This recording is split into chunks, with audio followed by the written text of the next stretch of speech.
That's Wham. What happened? One minute we were kids listening to Wham, next thing you know we're all middle-aged listening to Wham. We're all getting on. Yeah. George Michael comes out, it's like a kind of golden oldie now. It is. Wait, how did that happen? I don't know. That's what happened to people listening to Elvis. One minute they were listening to Elvis, they thought, this is great, this is cutting edge. Next thing, Johnny Watten's programme, and they're going, what happened? Yeah. Who's he? Where's that from?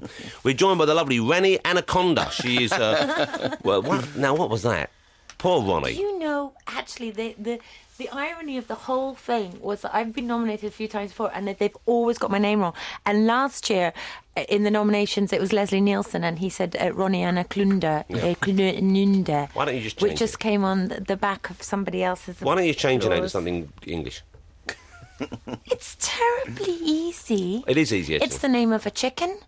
What is Ronni? Ancona. Oh, Ancona. There's a chicken called Ancona. It's in Italy. It's a large, smelly fish pot on the Adriatic coast. Ronni. Everybody should know that. Ronni Anaconda.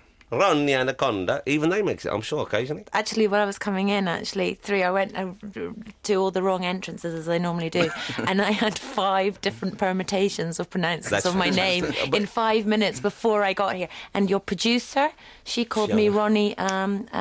Underwear. Underwear. Veruca ice cream cone was on there. Are you, you are Italian then, I guess?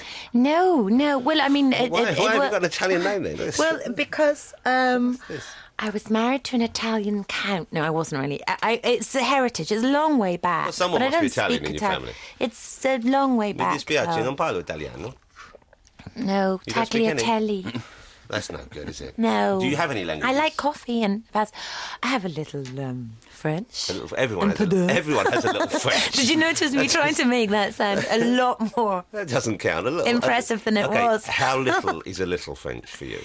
It's you could have a conversation with a Frenchman about the weather, about train travel. Alistair is got good French, and he's very arrogant about his French. Yeah, he's quite an arrogant man. I hope he's listening to his arrogance over his French. That's why I took him down a peg or two on the tennis court yesterday. He said? Yeah, I beat him 6-1, 6-2, 6-1. Did you? Yeah, he's no challenge to me. Because he said those scores, but he didn't get them in that order, really. Isn't that funny? He must have got confused. He's proud, you see. It's the sin of pride. How are you, Ronni, though? You look very well, but you've got something going on? Yeah, I've got tonsillitis. I've been told I've got chronic tonsillitis, and I have to have them out, Mrs. It doesn't sound to me like you've got chronic tonsillitis. It's just perpetually there. It's very painful. You don't want to hear about my cryptid tonsils, do you? You don't sound like you've got a sore throat particularly. Well, I have. My vocal cords aren't doing what they should be. And that must be tough for you in your line of work. Yeah, it is actually. And the show that we've just done, it was a huge strain on the old votes because we were doing so many different people, and it's a bit of an unusual show. Okay, actually. well, let's talk about this. This is Posh Becks Big Impression, okay, on Christmas Day. Yes. That's a great... How nice it's on at 10:35. It's a bit dark, actually. It does get a bit surreal and dark. We've got Damian Lewis, you know, the guy from the Forsyte Saga and Band of Brothers, and he's playing this Machiavellian, Svengali, Bond-like villain Simon Fuller, who's bent on total world Beckhamization. And it all goes a bit dark. And what Ali and I wanted to do, because obviously it's a very popular slot, but we wanted to kind of multi-layer it, so it's funny on a level, but if you get other jokes, you get other jokes, so it's a bit of a satire on celebritydom. So it's different to the other shows you've done. It's not so much sketchy, it's more of a narrative. It's a narrative. It's got little homages to Pedro Almodovar and Lauren Hardy, and it's got songs in it. Yeah, you always hear those two lumped together, don't you? Pedro, Laurel and Hardy, they go together so well. They can do if they're juxtapositioned in the right places, and it goes, and there's lots of twists and turns, and it gets a bit dark and strange. So how long does something like that take you to shoot then? How long did the two of you work on that show? Well, we were doing over 30 people each, because they go to New York and they go to the Vogue party and they meet all the A-list stars there. That's a lot of voices. So we did about 16, 17 each, and we had about, I can't remember because it was so rushed, but we did it all in about 5 days. So you shot the whole thing in 5 days? Yeah. Wow, I think if I got that right. When it comes to shooting days, or maybe 6, but it's a ridiculous schedule. And do you write with Alistair, or does Alistair mainly write it? No, we write separately, and then we come together and row. Okay. And are there... Because the two of you... very productive. You lived together for how long? 3 years, you two were a couple? Yes. Do we not talk about this? I didn't... No, we did. We probably really were together a little longer than that, but we never tell people, but then I've blown the whole thing. I thought everyone knew that. I thought it was common knowledge. Yeah, no, we did. But we lived together a bit longer than 3 years, yeah. Alistair told me... Yes. That one of the more infuriating things about living with you was... He said, I'm to blame for his hair falling out. That's what he's told everyone. There's a direct correlation. He said the same thing to me. I caught him warning an ex-boyfriend of mine once that he will go under huge physical changes that won't be pleasant if he went out with me. Because Alistair, when he was with you, he was a very handsome young man. Now, while he was with you, he began to turn into Gollum, didn't he? He's a raddled old... You're like one of those powerful rings that if you try and it's only on for too long, it begins to suck your power. I'm worth it, you see. I bet you would be. I'd love 2 hours with you. Hey, come on, it's Christmas. Come on. God, those drain pipe trousers. Yeah, it's very difficult to focus. Ding dong bells down there. Let's have a look at that. No, I noticed last night when you were talking to Victoria how the last time I came in, all you did was insult my ears and various other extremities. And last night you were going, "Oh, you look like a film star. You look like a film star." She does. She's got quite a big, weird-shaped nose, but I mean, I think she looks. She's one of those people who's got quite a weird face actually, but photographs really well. Oh, she's gorgeous-looking girl. Yes, but I just thought you never say that to comedy. I do say that to you. You're just rude about the ears. Well, you look lovely. You look lovely today. You look lovely. You look like you haven't washed your hair recently, but you look like... That's not true. Well, something's gone on there. Did you not brush it? No, I have very strange hair. You've got an effect going on there that my wife refers to as food for the Lord. Food for the... No, where it's a bit sticking out and it looks like you're wearing a wig. No, the trouble is I was born with a shaggy perm. It's a very tragic thing. And what happened to him? I actually genetically have a shaggy perm. He was put up for adoption. You look lovely. You know you are very... Are you going to... Oh, what? No. You're a beautiful woman. You're a beautiful woman. In the middle of a compliment. Never do that. You're a beautiful woman. You're a lovely, big Italian lady. Lovely. Beautiful. Big? No, tall. Striking, monkey. Like a colt, beautiful, like Seabiscuit. Is Seabiscuit the one without an eye? No, or is that the jockey? My cat. There's no one-eyed jockey. Is there a one-eyed jockey? No, there isn't. Seabiscuit, isn't there? No. There's one with no legs and one eye. Or see, no legs for a jockey might be an advantage.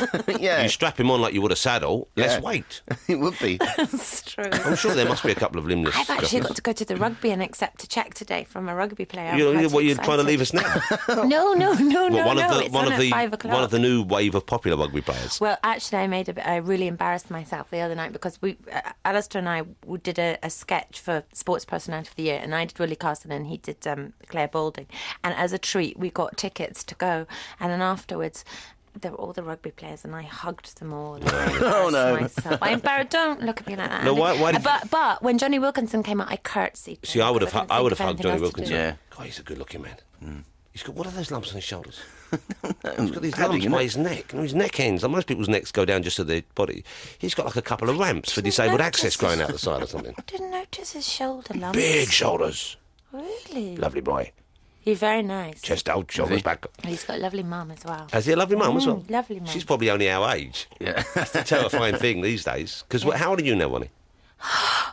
What's wrong with that? So anyway, that was an interesting interview. I'm 516 months. You're very proud of your age because you know you look good for your age, and now he's got to the stage where he's flaunting his age. But you know what? Deliberately in front of people who haven't aged as well, I notice. Andy. Like a cruel... She's talking about you. Yeah, no. You know what, though? Being a man, it's lucky in that respect because as men get older, it's okay. It's still okay for men to get old. You age as long as you kind of look after yourself a bit. The emphasis on women still is on youth, and people still make a big deal, which is it really is a weird double standard. I know, and when you've got very little money to do a show, and basically I'm playing all these... Well, I was talking about old people then, not just people... No, but I'm saying that we have to play all the film stars, and we have to borrow the dresses, and they're all usually come in sample size, and I go, I can't get into that, and they go, you'll have to get into it, because we haven't got any money. But you do, so you are really in terrific shape. Am I? Yeah, you are lucky. There's nothing of you. No, you've lost weight. I mean, you've got, where it counts, you got it. I'd never lose weight. Where it counts.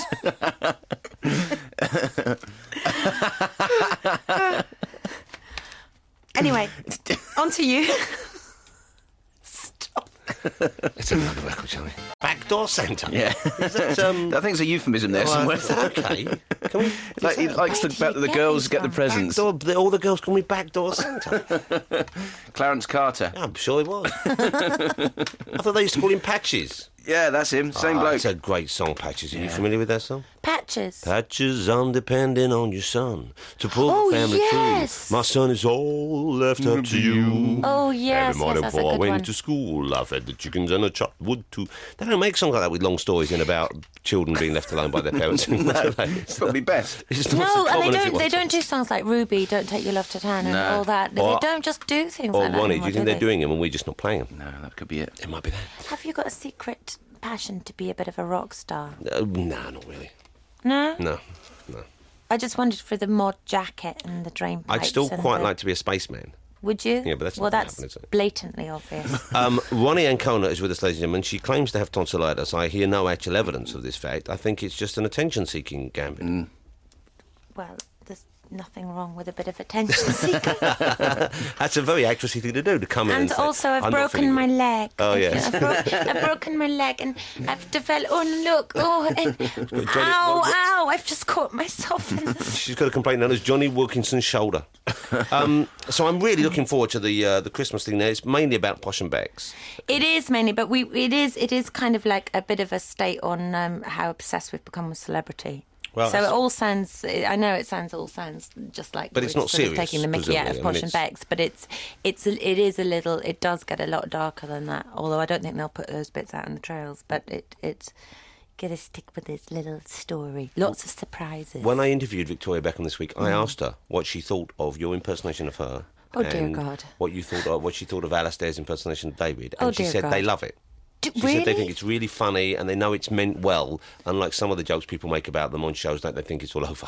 That'll be She said- your show then. Yeah, but not me. Jonathan. I don't do that sort of thing. It's And, Rory, isn't it? It's yeah. Rory. Well, no, I do as well. Of Yeah, course, but yeah. You got told off by her mum once, didn't you? Oh, severely. Yeah, at Wimbledon. Oh, he's all of a tremor, but not in. We had a good blindy on the stairs, didn't we? Yeah. But no, she said they love it because they know it's coming from a kind of affectionate place. Originally, when we did them, I know it's sort of taken over us doing Posh and Becks, but when we first started doing it, it was about 5 years ago, and all we were doing was we thought it was a relatively new phenomenon, that there were kind of young kids with all this money and all this power, which was kind of a new thing. And Yes, when it I was. was little and you were little, it didn't happen that much. And this seemed extraordinary. So at the time, we were just sort of looking around for a couple or something that would define that new phenomenon. And they were around, and they seemed. So it didn't mean to quite escalate But in see, the way it has. They've got bigger and bigger and more famous. Well, and that's it's why become this sort of- show is very different, because they're mixing with Angelina Jolie. And in fact, when I learn impressions. Oh, you do? Okay, hold on. We want to talk about that. We've got to get up the news, but I'm keen to hear about your Angelina Jolie, see how you do her. But I'm not going to do it for you. Why not? Well, don't say that before the news, then people go away. At least pretend you're Yeah, going so to you're do going it. You can see what sort of a girlfriend she must Yeah, have been? yeah. Imagine that you get in the bed, she goes, no, nothing tonight. At least give a man hope. 88.91 FM, this is Radio 2 from the BBC. Joe and Louis, that's one of those songs I always like it. I really just did not like it when it first came out. Why? Well, it just, I don't know. I suppose What's it was the happened time. to and- Johnny? Is that me being really ignorant? He's probably a huge cult No, musical I figure understand that he himself. has a number of houses and property, and he lives off that, and he plays tennis. Really? This is what I spoke to. I spoke to Dave Robinson, who used to run Stiff Records. and Which he is told what me. you're going to aspire to, isn't it? What, being a professional property owner and tennis player? with 10 tennis players. 10 tennis players. 10 tennis players. Have 10 tennis players. tennis who won't- There's a programme on over Christmas with Cliff Richard in playing celebrity tennis. Oh, is there? That's one of my must-see lists. Ronni Ancona, the talented half of Ronni and Alistair McGowan, is going to be on the television screens on your Christmas Day, and mine as well, BBC One, 10:35pm. It's a show called Posh and Becks Big Impression, and it's a different sort of show for you. It's very unusual. You mentioned before the news Angelina Jolie. You said you'd do her for us. And She's one of the new people. You've never done her before, have you? well, I'll tell you what we did. We could not work out. She's so stunningly beautiful. And it was quite funny because the makeup woman was staring at the mirror going, and staring at the picture, and then back at me, and staring at the picture and back at me and going, It's a tough one. it's a toughie. So basically what we did was we did the same that, I don't know if you saw, but an Ab Fab, Joanna Lumley, had a joke where they're doing about collagen. Right, yeah. Which were plumpers under her lips, Wow. under her top lip and a bottom lip. So we did the same technique. And I had this huge bridge to get that width across my She's got my quite eyes. a... It's the most extraordinary makeup job. It was unbelievable. But then I could hardly speak with all these plumpers, and I sounded like Afghan. That must have... I spent 2 hours on the makeup chair. They made me look the best I can possibly look as Angelina Jolie, which is hardly the real thing. And then I was going, Richard John Merrick. Helen. I'm Angelina Jolie. You don't hear John Merrick often enough. But of course, I watched the tape of you interviewing her. That was ages ago I did her. Did you? Yeah, it was ages ago. You were talking about her shorts a Was lot. Yes. What, in Tomb She was Raider? trying to steer you onto more intellectual Yeah, but, subjects, and you were going and back to the shorts. But if you've seen the movies, it's not a lot else to talk about in those films. But my memory of that interview is her going, no. That's how she speaks. Yeah. And that's probably the only thing she'll ever say to me. Now, the show itself I'm really looking forward to. Who does Alistair do? He does Becks in it, of course. He does. Oh, God, he does so many new people. This is terrible. I've got my list in my bag and I forgot to bring it. It's no good. You should remember, you've been working with him. What? Yeah, Ali's doing... who's he doing that's new? Oh, he's going to be sitting at home killing me. Fiona's now having a rummage through your bag for you. Is she? Yeah. Oh, good. Yeah, she'll bring it in. And I'm doing Jordan, and then we're doing So at the now, party. Jordan, when you do Jordan, obviously the breasts are kind of a distinguishing feature of that particular young lady, but she's also got very distinctive... She wears very distinctive makeup, doesn't she? Yeah, we did actually... I know I've got a huge nose, but we even put a nose on Jordan, because she's got quite a distinctive nose. Yeah, but she's a very pretty... She's got a very pretty face. She's got a lovely face, she really has. But she's an interesting character, I think. She's a very interesting She's kind of a tough cookie. She seems quite vulnerable to me. Actually. Vulnerable and tough at the same time. So you've got your list. This is who Alistair... Wow, look at that. I'm prepared. Alistair's doing new people. Yes, he's doing Steve McManaman. Gary Neville he's doing. Right, okay. That means nothing to you, does it? It's really not selling the show, this is Michael Douglas. We're doing Michael Catherine Douglas, and Michael. Good. We're doing Penelope Cruz. Thought you'd say Penelope Keith, look at then. the list? Well, hold on. Now, you see, this has gone downhill fast. Has it? Well, it was kind of zinging along. It was okay early on, and now you couldn't remember, and we've got a list down. You're just reading a list out. And even, I'll be honest, even you don't sound particularly enthusiastic. I am enthusiastic. I'm totally enthusiastic. You're not actually... expressing that to us in a way which makes sense. I am terribly excited about the show. It's the best thing we've ever done. It is. List, isn't it? It's a dog-eared old list comes out of a lady's handbag. We consider this entertainment. What's gone wrong, eh? You know what would benefit you? National service. That's what we're talking about. A couple of years in the forces. My ears are too big. They wouldn't let me in. What's going on with your hair now? Look at that. Just leave me alone. It's so greasy. It's sticking together in new styles. It's not greasy. That is so Mine's a bit greasy. I haven't had a bath or a shower since... Oh, no, I did have a bath last night. Well, that's disgusting. I've bathed and showered. Well, let me finish how long. When I say I haven't since, it doesn't mean ever. You said this, I might have been saying since this morning. Look, let's put another record on. It's the one you like. I will give Ronni one of my special massages. Yeah. And then we'll get her in the right mood. You want me to leave? No. I don't want to watch. You're integral to it. You have to, basically, you have to stand behind us and push her backwards. You know what? I love that song. Even though it's Mariah Carey and it's a recent song. It's in that, what's the name? Love Actually film. What's her name? Well, that little girl sings it at the end. Yeah, she does extraordinary voice. Beautiful job. But that's Mariah Carey, mad old Mariah Carey's version. She's one of those women. I'm sure she's bonkers, isn't she? Have you met Mariah Carey? I sort of met her once. I introduced her on a show once, and she stood near me, but she just seemed a little bit nuts. Starry-eyed to be in your presence? Yeah, that's one way of looking at it. No, I just think she had a lot of people around her. She was like that. Here's the list that Ronni brought in to talk up the show. She's come on the show to promote the big show on BBC One on Christmas Day itself. Posh and Becks Big Impression, all about Becks and thingamajig. 10:35 p.m. I should be delighted. I bet you didn't call her thingamajig last night. You know who, Victoria Posh. Anyway, and this is the list Ronnie's brought in, and I thought you'd made a list for us for the show. I have. No, you haven't. This is just yes, some list you had to shoot it, because it says here, on your list says Angelina Jolie, new hairpiece. This is Melanie C, new wig. No, you didn't come on to talk up the wigs. You didn't come on to say, wait, we've got a new wig for Mel C. You haven't made any effort at all today. I knew you had a hair fetish. I just thought I'd merely... I might be developing a minor foot fetish. That's the latest news, more than that as it comes in. It's just a matter of time before you develop a full-scale fetish, John. I love the idea of fetishes. It's a great thing, because it's a part of the body you can zone in on, which is otherwise quite a harmless pursuit, and people don't know you're doing it. What, the feet? Yeah, I'll be able to get a job in a shoe shop. I'll be happy as Larry all day long. No, you would not. Have you ever been... I can imagine you in Saxon. Well, I might go a bit more upmarket than that. I might try and get a job in Hobbs.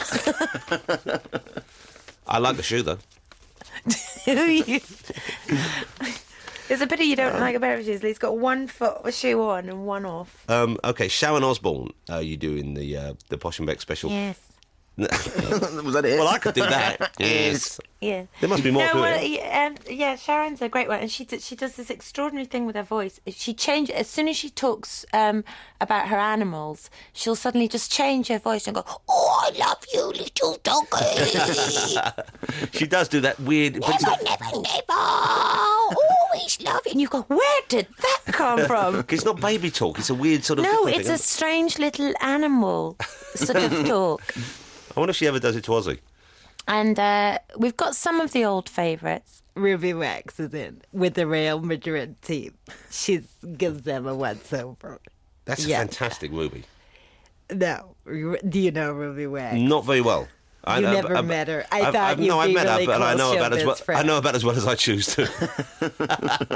She's a very nice woman, actually. She said it looks extraordinary these days. She looks amazing. Right, she Ruby must have had Wax. something done. She looks so good. And she's so slim, too. You know what? I don't think she had Everyone's surgery. I think she just climbed in the tumble dryer for half an hour. She looks amazing. She sort of shrunk, the outside shrunk. So we've got some of the old favourites, but it is generally more international because Posh and Becks have become more international, and is this because haven't they? Would you like to sell this abroad?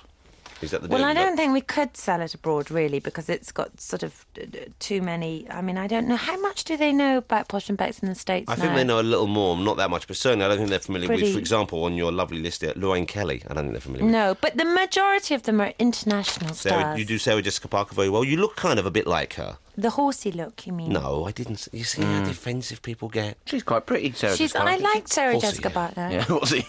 No, she's got a long Yes, nose. she's got a long nose. No, I think she's very attractive, actually. The last season of Sex and the City I watched, I found it quite depressing. Did you? Yeah, I didn't see much of the last. Also, and she's kind of getting on my nerves, the character she plays, Carrie. Gosh, she's getting on my nerves. She's very... Oh, yeah.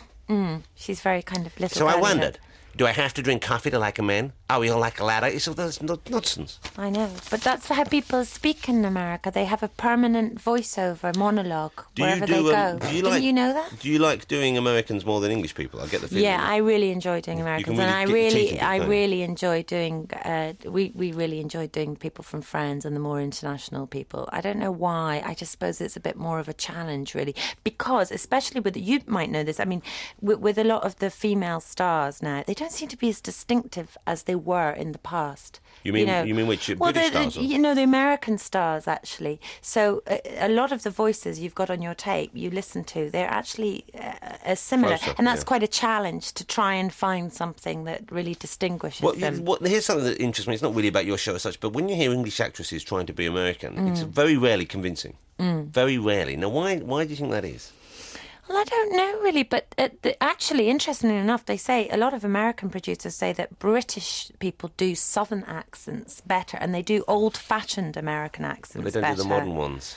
But the modern ones, I think it's probably because people don't actually concentrate on which region they come from America. Do you know what I mean? There tends to be a bit of do you do American, generic American? Yeah. And you can't really do that because, I mean, it's a vast... Just like there isn't a kind of generic British as such. Yeah, it's a vast area, and everybody's going to have sort of influences in their voice. Like Andie MacDowell has got Southern, and she's lost a lot of that, but it's still very much dominant in her voice. You look a bit like Andie MacDowell as well. Do I? Yeah, I think so. Don't you think so? I've always said that, Yeah, stop putting yourself down. You're a very attractive woman. Well, no, I'm just taken aback after the greasy hair, big ears, Jai. Just because you haven't washed your hair recently doesn't make you I less have attractive. washed my hair. Andy, what do you think? It doesn't look as bad as you're making out. Well, turn me on the side. Show Andy that weird bit of the side going on. I'll press this one. It's because I was. Who cut your hair for you? No, it's just because I put it back in a class. Can I look? Don't make me like some heinous freak on radio, and the image that people are going to have at home is going to be something despicable. It's like the Witch King from the Lord of the Rings.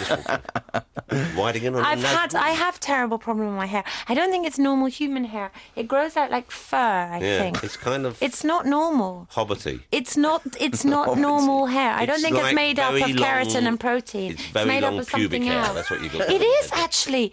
It's funny. You're not the first person to say that. I can see you've used a lot of conditioner to get the kinks out, but people it's still... love me in spite of my pubic hair. You know what? Get your whole head waxed. Have a Brazilian done on your head. It's not... For your new boyfriend for Christmas. Go and say, darling, Very I've had it all off for you. I like that one from Star Trek. Are you happy now? He's aware of my strange hair. He loves every bit about you, I'm sure. If he doesn't, then he's a fool. Let's play another track and then we'll get rid of Ronni.